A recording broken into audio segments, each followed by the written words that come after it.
mundo está sempre em transformação. Quem já não teve a impressão de que o tempo e a história estão mais acelerados, mais intensos? Para quem vive hoje, pode parecer estranho, mas a humanidade já passou por mudanças ainda mais radicais do que essas. A Primavera dos Povos. Europa, 1848. Como numa onda, movimentos revolucionários tomaram uma área que corresponderia hoje a 11 países. Nunca uma revolução se espalhou tão rápida e amplamente. Várias razões estão na origem desses movimentos que questionaram a ordem da sociedade europeia no século XIX. Pouco tempo antes das revoluções, aconteceu uma quebra nas safras de batata e trigo que eram a base da alimentação popular. O custo de vida disparou e a população deixou de consumir produtos manufaturados. A crise começou no campo e chegou às fábricas. Os anos que antecederam a Primavera dos Povos, os anos de 45, 46, 47, foi um período de crise econômica muito forte que abalou a Europa. Então, todos esses fatores, o aumento do desemprego, o descontentamento geral das condições de vida da classe trabalhadora, é possível dizer que isto contribuiu decisivamente para criar uma situação revolucionária, ainda que não seja possível dizer que esse tenha sido o fator exclusivo. Além da crise econômica e do empobrecimento da população, outras razões alimentaram a Primavera dos Povos. Desde a Revolução Francesa, em 1789, a Europa já vivia dias agitados. Ainda que a Revolução Francesa tenha tido essa iniciativa de contestar a justificação do poder do rei como um poder divino, como uma representação divina na Terra, não houve um efeito imediato, ou seja, o rei foi decapitado na França, o regime monárquico foi contestado, mas após o Congresso de Viena, em 1815, o poder da monarquia foi restabelecido. Então, esse período que vai de 1789 a 1848 é um período cheio de idas e vindas, de restauração monárquica e avanço do regime republicano e parlamentar. Por volta de 1820, as monarquias dominavam boa parte do território europeu. Na França, o rei Carlos X indenizou os nobres que sofreram prejuízos na Revolução Francesa. A burguesia detinha os meios de produção da indústria nascente e dominava o comércio, mas estava longe de exercer o poder político. A burguesia, ao não ter o controle político sobre o conjunto da França, ela não tinha à disposição a possibilidade de vender livremente seus produtos no país. Então, por outro lado, a nobreza continuava tendo privilégios de nobres que atrapalhavam os negócios da burguesia. Por exemplo, a nobreza não pagava impostos como deveria pagar como qualquer cidadão. Se a burguesia tivesse o controle completo do Estado, como ela ambicionava, ela poderia acabar com a manutenção de vários pequenos impostos que atrapalhavam os negócios e a livre circulação de mercadorias dentro do próprio país. Em 1830, o rei Carlos X dissolve a Câmara e suspende a liberdade de imprensa. Essa concentração de poder provocou revoltas. Liderados pela burguesia, os franceses enfrentam a monarquia de Carlos X durante 3 dias de lutas intensas. Os 3 dias gloriosos, como ficaram conhecidos. E venceram. A vitória de 1830 sobre o absolutismo foi imortalizada por uma pintura de Eugène Delacroix. Mesmo sendo um pintor reconhecido na época e membro da aristocracia, Delacroix assistiu aos combates de perto. Sua pintura retrata a liberdade como uma figura feminina que emerge vitoriosa das barricadas parisienses. Em uma carta para o irmão, o artista revela o significado deste trabalho. Se não pude lutar pela pátria, pelo menos posso pintar por ela.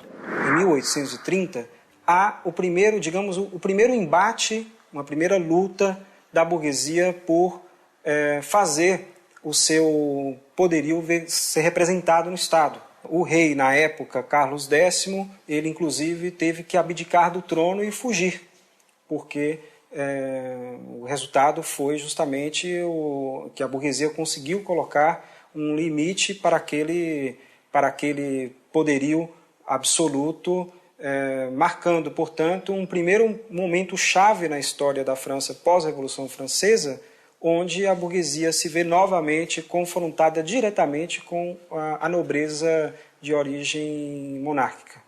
Pode-se dizer que 1830, de certa forma, é um prenúncio do que estava por vir.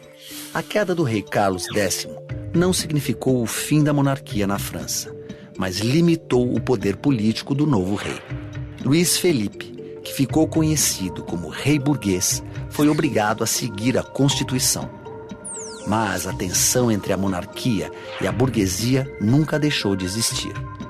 Esse período de 1789 a 1848 é um período onde as lutas de classes na Europa estavam polarizadas em torno, de um lado, da luta da burguesia contra a nobreza e, por outro, da luta da burguesia contra o proletariado nascente. E qual era o interesse da burguesia no poder político? Destravar todos os impasses, todas as barreiras para a expansão do capital. Finalmente, em 1848, 18 anos depois da ascensão do rei burguês, a burguesia volta a agitar o cenário político. Queria instaurar um novo regime na França. E não estava sozinha. Trabalhadores e camponeses também se rebelaram.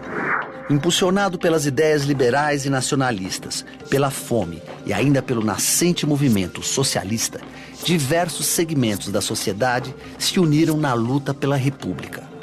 A França era o centro detonador das revoluções europeias. Lá, a República foi proclamada em 24 de fevereiro. Em 2 de março, foi a vez do sudoeste alemão. No dia 6 de março, a região da Bavária. No dia 13, o movimento revolucionário foi vitorioso na Hungria. Em 18 de março, na Itália. E assim se seguiu até a Revolução triunfar em todo o centro do continente europeu. O cenário passa a ser ocupado também pelo movimento operário. Então os trabalhadores começam a se articular, começam a existir sindicatos e partidos de trabalhadores. Então, por exemplo, o célebre manifesto do Partido Comunista do Karl Marx e do Engels, ele é proclamado nesse período. E o objetivo central, né, desses movimentos, tanto dos liberais, que é uma ideologia da burguesia revolucionária desses países, quanto desse movimento operário, é de suplantar os interesses da nobreza que ainda permanece em vários países. Enquanto a burguesia busca, em várias regiões, construir as condições para que ela desenvolva o mercado e o capitalismo e a industrialização, o movimento operário busca avançar direitos sociais, quer dizer, conquistar direitos elementares que não existiam. Por exemplo, o direito a um salário mínimo para diferentes categorias, a proibição de trabalho infantil, a proibição de trabalho para as mulheres grávidas, eram direitos que não existiam. Não existia legislação social em vários países. Então essas reivindicações que começam a se difundir principalmente através da França, que é um país politicamente mais maduro nessa época, ela começa a contaminar outros setores europeus. Na França, a Primavera dos Povos derrubou mais um rei. Os trabalhadores chegaram a participar do governo provisório durante a República. Mas os burgueses optaram por fortalecer a política liberal e buscar um entendimento com a nobreza e os latifundiários. Depois de lutar ao lado da classe operária, a burguesia se tornou o principal inimigo dos trabalhadores. Em 2 anos e meio, a monarquia estava de volta ao poder, desta vez com o apoio da burguesia francesa. A Primavera dos Povos não durou mais que poucos meses fora da França. Todos os antigos governantes foram reconduzidos ao poder. Mas por que revoluções, que se espalharam por uma área tão grande, foram rapidamente derrotadas? A situação do movimento operário naquele período ainda não tinha um amadurecimento político suficiente para, nos embates de 1848, proporcionar que o proletariado se constituísse como uma força social com um projeto próprio, que a classe trabalhadora ela sabia contra quem ela estava, ou seja, ela estava contra o poder absoluto e contra a situação das condições de vida e do desemprego, mas ela não sabia o que colocar no lugar. Não existia, portanto, um amadurecimento político forte que possibilitasse tomar o Estado e se contrapor ao poder da burguesia, que naquele momento já era a sua adversária política clara, principalmente após a repressão brutal que houve em junho de 48. Mesmo derrotadas, as revoluções de 1848 trouxeram consequências que influenciariam profundamente o futuro da sociedade. 1848 tem um significado político bastante importante, que é o significado de mostrar que o início de uma contradição histórica, de um antagonismo de classe entre burguesia e proletariado, que se expressa até os dias de hoje. Então, embora o socialismo, o chamado socialismo real, tenha sido derrubado em 1989, como a gente conhece com a derrocada da União Soviética, o embate entre burguesia e proletariado ele é presente até os dias de hoje. O conflito capital-trabalho ele segue tendo uma expressão nos locais de trabalho, nas relações de trabalho e na luta política e ideológica, e esse embate é marcado pelo confronto entre capital e trabalho e, portanto, o confronto entre dois projetos de classe distintos. Em 2011, aconteceram vários movimentos revolucionários nos países árabes. Juntos, ganharam o nome de Primavera Árabe, uma referência à Primavera dos Povos. Eric Hobsbawm foi um dos historiadores mais respeitados do mundo.